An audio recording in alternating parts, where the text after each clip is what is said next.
বিভিন্নভাবে তারা কুফরিতে ডুবে গেছে, তাদের বড় একটি সংখ্যা। আর তাছাড়া অন্য অন্য পাপ, ফরজ অজেব আদায়ের ক্ষেত্রে অবহেলা, আর হারাম নাজায়েজে ডুবে থাকা। এমন কোনো হারাম খুঁজে পাবেন না। হারাম খুন করা, হারাম জেনা ব্যভিচার, হারাম মদ পান করা, মদের অনুমতি দেওয়া, মদের জন্য রাস্তা প্রশস্ত করা, এ সমস্ত কাফের সমাজ আছে, মুসলিম সমাজও আছে, কাফের দেশেও মুসলিম দেশেও আছে।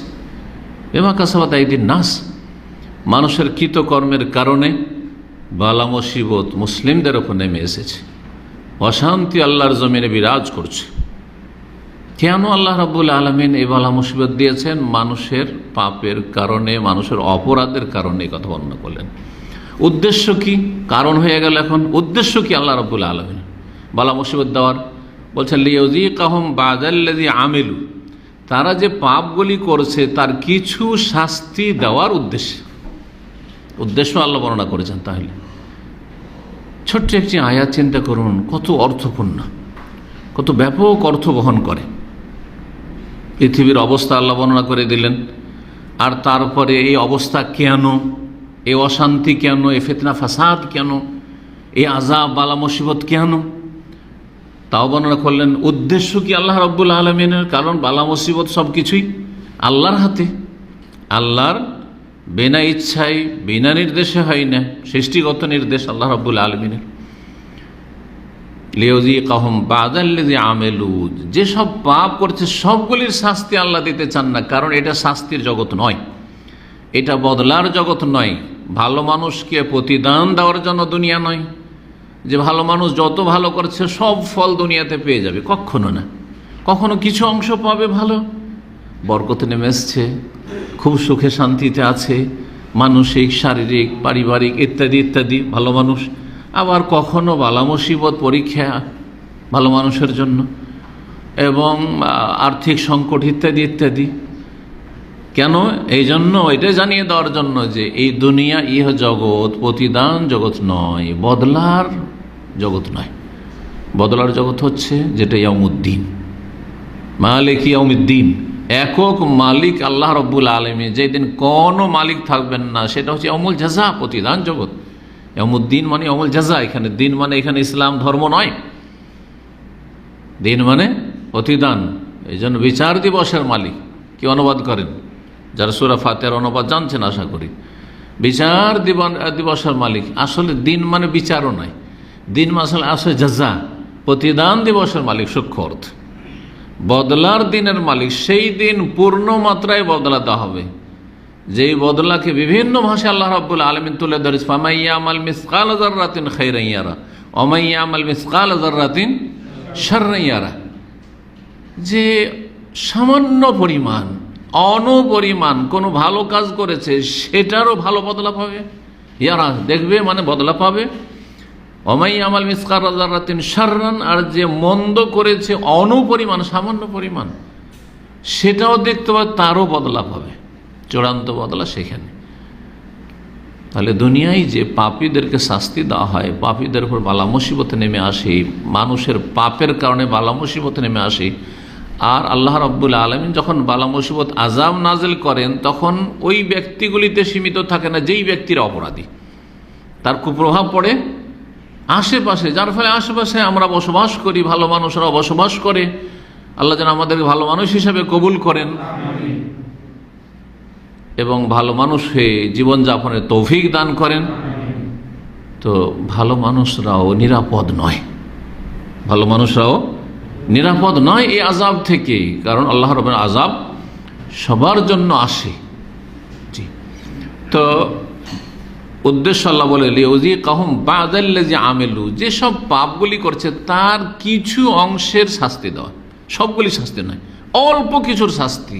আর অধিকাংশ অপরাধের শাস্তি থেকে গেল আখিরাতে দেওয়া হবে জাহান্নামে পাপীদেরকে, যদি তওবা করে ফিরে না আসে, যদি সংশোধন না করে। আর একটা উদ্দেশ্য কি? লাআল্লাহুম ইয়ারজিউন, যাতে করে ফিরে আসে, ধাক্কা খেয়ে ফিরে আসে। যখন মার খাবে, বালা মুসিবত আসবে, বিপদের সম্মুখীন হবে, দুনিয়ার সামনে অন্ধকার দেখবে, চোখের সামনে অশান্তির শেষ থাকবে না, তখন আল্লাহর দিকে ফিরে আসবে। জি, মানুষ সুখের সময় গাফিলতিতে চলে আসে।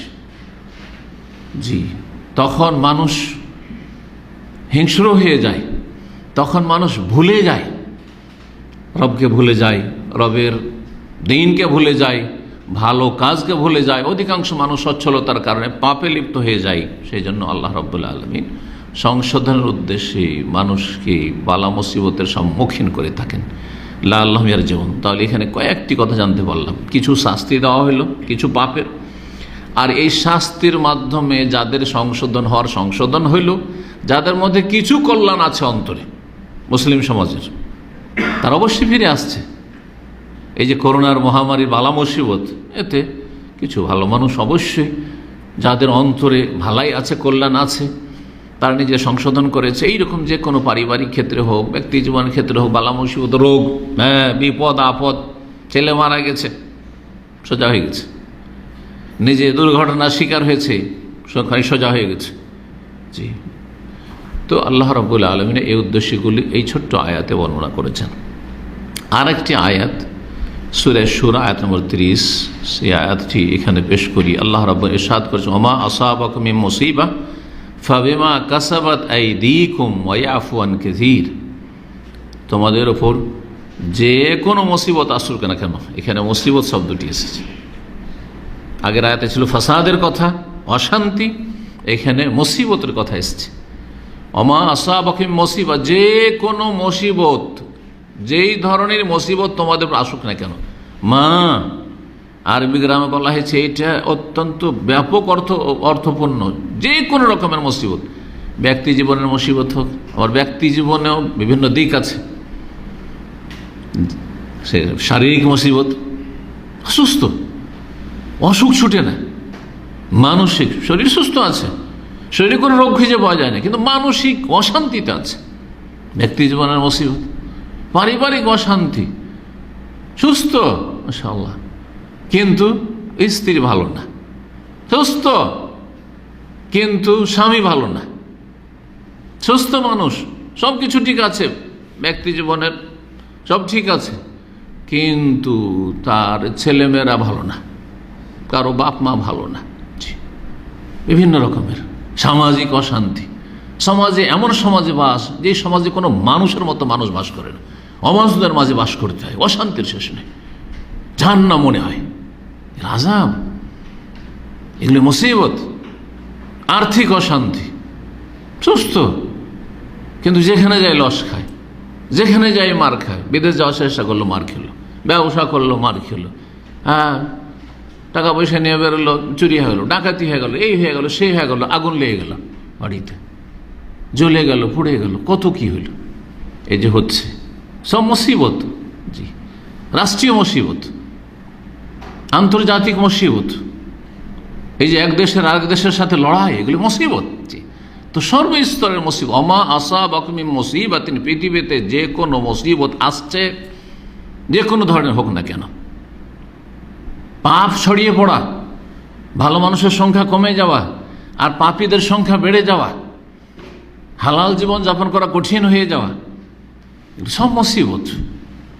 চিন্তা করুন, আপনি এখানে থাকছেন সৌদি আরবে, এখানকার সাথে দেশের অবস্থা মিলান, এখানে 24 ঘন্টা সফর করেন আপনি, কোনো ভয় লাগে? কোনো ভয় লাগে না, যখন ইচ্ছা হলো টান দিলেন এখান থেকে। এই যে বিশাল মরুভূমি, কয়েকশো কিলোমিটার চলে যায়, ডানে বামে কোনো গ্রাম নাই, বাড়ি নেই, ঘর নেই, অনেক সময় লোকজন খুঁজে পাবেন না আপনি। তারপরও না ছিনতাইয়ের ভয়, না কে খুন করে দিবে, আর না কে অপহরণ করবে, জানমালের ভয়, কোনো ভয় নেই। স্বামী স্ত্রী দুইজন সফর করছে, একাই সফর করছে গাড়িতে, দেশে জানত। মাগরিব হয়ে গেলে আর বের হয়ে যায় না, মাগরিব হয়ে গেছে, বাড়ির কাছাকাছি বাজারে, শহরে পৌঁছে গেছি। আমার জীবনের কথা, মদিনা ইউনিভার্সিটি ছাত্র তখন, রাত 8টার সময় পৌঁছে গেলাম, মাত্র 10 কিলোমিটার বাড়ি, যেতে হবে গ্রামের দিকে, গ্রামের বাড়ি তখন ছিল। এক হোটেলে পরিচিত দরদি ভাইয়েরা, ইসলামিয়া হোটেল নাম, ওরা বললো যে শেখ যায়েন না, যায়েন না আর এই রাত আর যেখানে সেখানে ছিনতাই হয়। আপনি আসছেন আবার বিদেশ থেকে, আমাদের দেশে বিদেশি লোক কম, ও বিদেশি যদি জানে তো আরও বেশি হামলা হইতে পারে। যদি আলেমদের শ্রদ্ধা বার করে চোর ডাকাতরা, এটাও একটা দিক আছে। আমাদের সমাজে চুরি ছিনতাই করে কিন্তু আলেমদের খানিকটা শ্রদ্ধা করে, আজকাল ওটা কমে গেছে। একসময় ছিল, এখন দেখি আলেমদেরও ছিনতাই হয়। হ্যাঁ, তো এই যে অশান্তি, অশান্তি সর্বস্তর অশান্তি, এগুলি হচ্ছে মুসিবত। কিসের কারণে? অমা আসাবাকুম মিন মুসিবাতিন, যে কোনো মুসিবত তোমাদের আসুক না কেন, ফাবিমা কাসাবাত আইদিকুম, তোমাদের কৃতকর্মের কারণে, তোমাদের পাপের কারণে, তোমাদের হাতের কামাই। জি, বিমা কাসাবাত আইদিকুম, অধিকাংশ অপরাধগুলি মানুষ হাত দিয়ে করে, পা দিয়েও করে, চোখ দিয়েও করে, জবান দিয়েও করে, কিন্তু অধিকাংশ অন্যায়গুলি, পাপগুলি হাত দিয়ে করে। এই জন্য আল্লাহ কোরআনে কারিমে হাতের কথা বলেছেন। উদ্দেশ্য হচ্ছে যে কোনো অপকর্ম, যে কোনো পাপ, ফাবিমা কাসাবাত আইদিকুম, কারণ আল্লাহ তাহলে বলে দিলেন। তাহলে মুসিবতের কারণ হচ্ছে আমাদের পাপ, আমাদের জুলম অত্যাচার, আমাদের অন্যায়। হয় আল্লাহর হকের ক্ষেত্রে জুলুম করছি, আর না হলে মানুষের হকের ক্ষেত্রে জুলুম করছে, যে কোনো ক্ষেত্রে জুলুম করছে। ইবাদত বন্দেগীর ক্ষেত্রে জালেম, তৌহিদ নেই, শিরকের মতো বড় জুলমে ডুবে আছে জাতি। জি, ওয়াইয়াফু আন কাসীর, তবে মনে রেখো আল্লাহ অনেক অনেক ক্ষমা করেন।